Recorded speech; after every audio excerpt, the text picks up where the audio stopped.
Hello students, मैं doctor Ranveer Singh और आज हम बात करेंगे एल्किन्स के मेथड्स ऑफ प्रिपरेशन। इससे पहले हमने बात किया कि एल्किन्स क्या हैं, उनकी जनरल प्रॉपर्टीज़ क्या हैं, उनका नोमेनक्लेचर कैसे किया जाता है, उसमें किस प्रकार से आइसोमेरिज्म पाया जाता है। तो उनके बाद अब हम आज अध्ययन करेंगे कि एल्कीन को बनाने की विधियाँ कौन सी हैं, एल्कीन का निर्माण कैसे किया जाता है।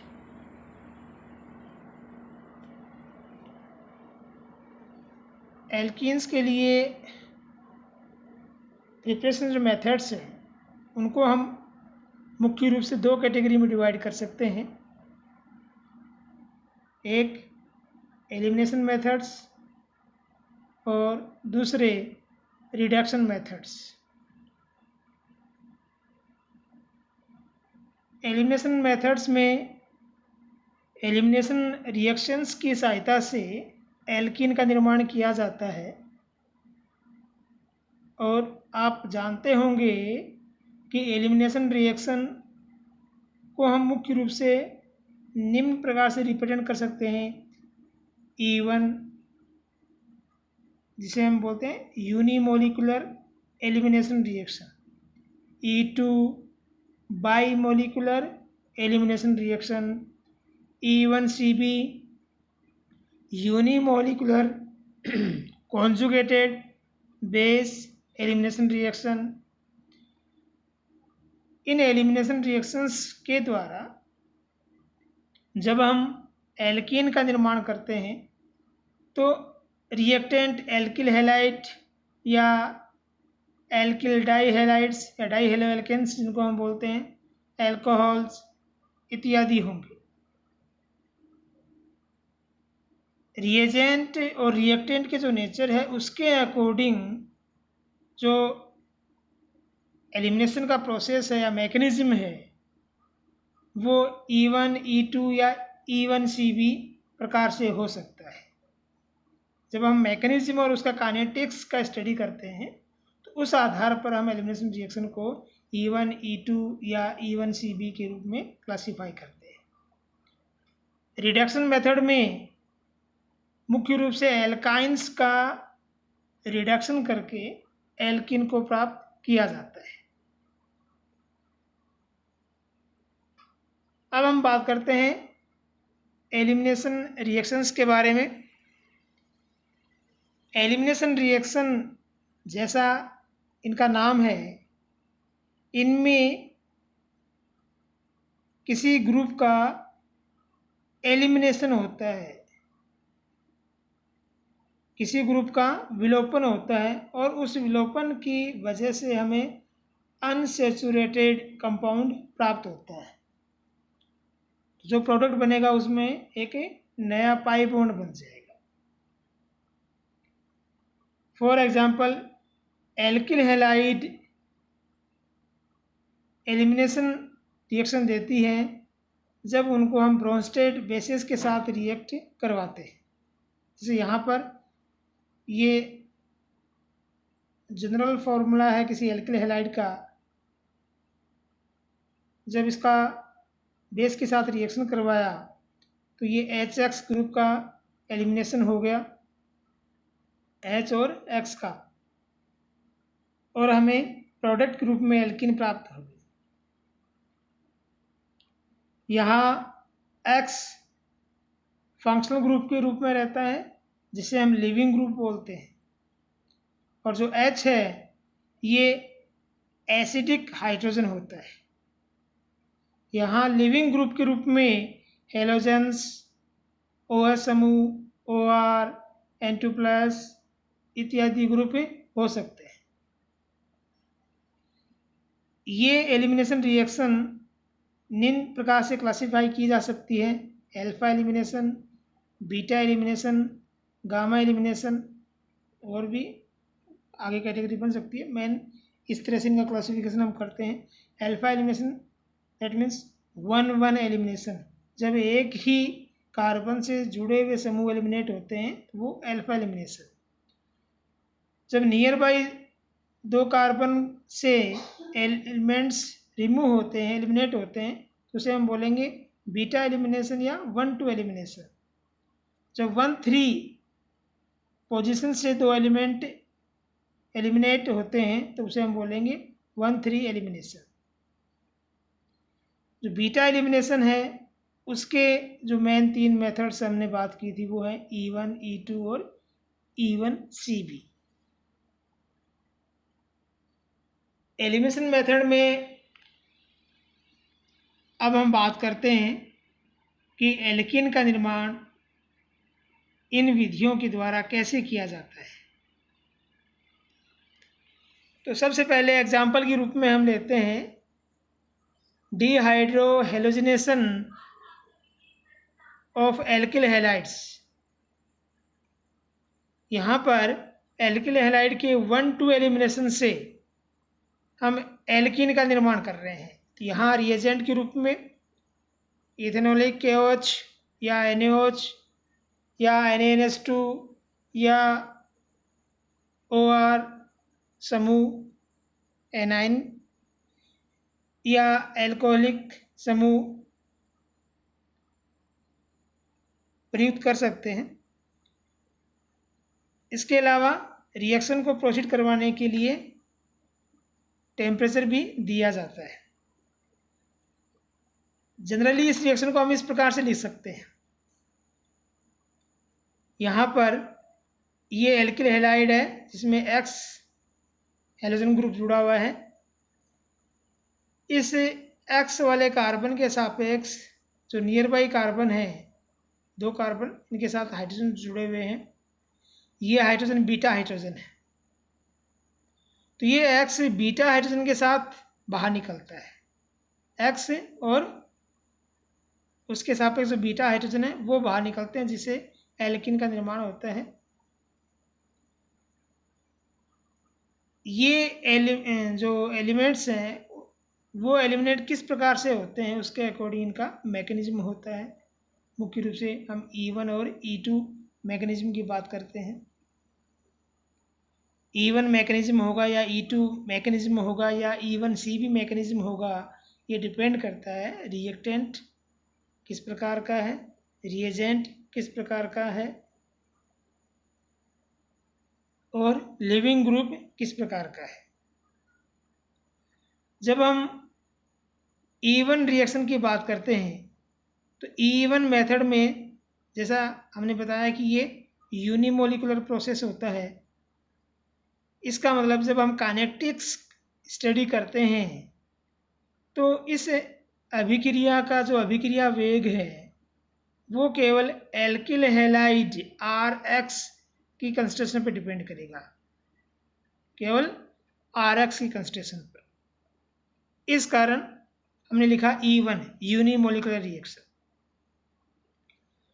तो यहाँ पर ये E1 जो मैकेनिज्म है, इस मैकेनिज्म में कंप्लीट रिएक्शन 2 स्टेप में कंप्लीट होती है।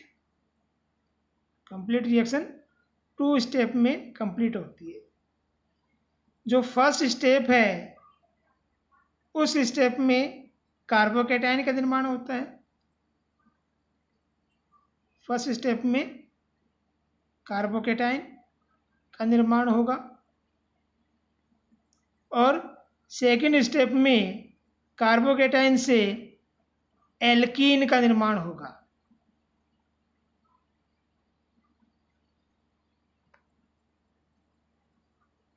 जो फर्स्ट स्टेप है, क्योंकि उसमें कार्बोकैटायन बन रहा है, अनस्टेबल स्पीसीज बन रही है, इस कारण ये जो फर्स्ट स्टेप है ये स्लो स्टेप होगा। और स्लो स्टेप होने के कारण ये जो स्टेप है यही रेट डिटरमिनिंग स्टेप होगा, क्योंकि रेट डिटरमिनिंग स्टेप में रिएक्टेंट के रूप में केवल एल्किल हैलाइड है। इस कारण इस अभिक्रिया का वेग केवल एल्किल हैलाइड की सांद्रता पर या उसकी प्रथम घात पर निर्भर करता है। इसलिए इस मैकेनिज्म को हमने बोला E1। जब कार्बोकैटायन बनता है तो ये कार्बोकैटायन रिएक्शन के दौरान कुछ समय के लिए रहता है, और जब ये कुछ समय के लिए रहता है तो वहाँ पर अपनी स्टेबिलिटी के लिए रीअरेंजमेंट प्रोसेस में भी भाग ले सकता है। इस कारण जब E1 मैकेनिज्म से एलिमिनेशन रिएक्शन होगा तो बनने वाला प्रोडक्ट रीअरेंज्ड प्रोडक्ट भी हो सकता है। अगर किसी रिएक्शन में हम नॉर्मल एल्किल हैलाइड को रिएक्टेंट के रूप में प्रयुक्त कर रहे हैं तो नॉर्मल एल्किल हैलाइड प्रयुक्त करने पर जो कार्बोकैटायन है वो 1 डिग्री बनेगा, लेकिन वहाँ पर 2 डिग्री कार्बोकैटायन बनने की पॉसिबिलिटीज हैं। इस कारण वो 1 डिग्री कार्बोकैटायन 2 डिग्री कार्बोकैटायन में रीअरेंज हो जाएगा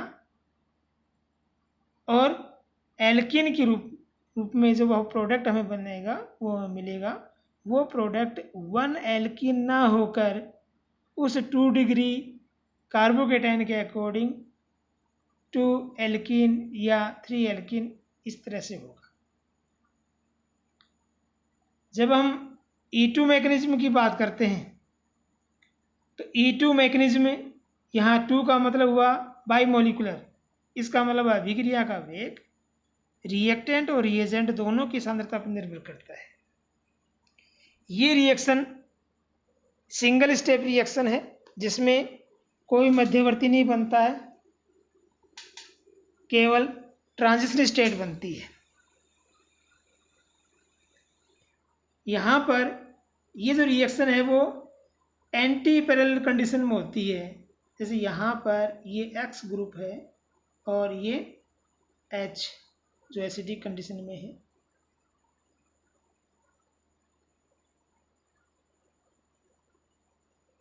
ये कार्बन की वैलेंसी, तो ये X और ये H जो एंटी पैरेलल कंडीशन में है, एक दूसरे जस्ट अपोजिट है। E2 प्रोसेस में ये एलिमिनेट होते हैं। यहाँ से जब स्ट्रॉन्ग बेस के द्वारा इस H को बाहर अब्स्ट्रैक्ट किया जाएगा, खींचा जाएगा, तो इसके साथ में ये जो X ग्रुप है ये भी बाहर निकलेगा। यहाँ ये H अपने इलेक्ट्रॉन छोड़कर जाएगा, तो ये जो इलेक्ट्रॉन है ये यहाँ शिफ्ट होंगे और ये हेलोजन अपने इलेक्ट्रॉन लेकर जाएगा। इस प्रकार यहाँ पर डबल बॉन्ड आ जाएगा। तो E2 जो प्रोसेस है इसमें सिंगल स्टेप रिएक्शन होती है, कोई मध्यवर्ती नहीं बनता है, ट्रांजिशन स्टेट बनती है, संक्रमण अवस्था बनती है, और जो प्रोडक्ट इन एलिमिनेशन रिएक्शन में बनते हैं वो प्रोडक्ट रेगियो सिलेक्टिविटी का पालन करते हैं। यहाँ पर सब्जेक्ट जो प्रोडक्ट हैं वो डोमिनेंट होते हैं, या हम कह सकते हैं कि वो एल्किन अधिक मात्रा में बनती है जिस एल्किन में अल्फा हाइड्रोजन की संख्या अधिक होती है, या वो एल्किन अधिक मात्रा में बनती है जिसके साथ अधिक प्रतिस्थापी समूह जुड़े होते हैं।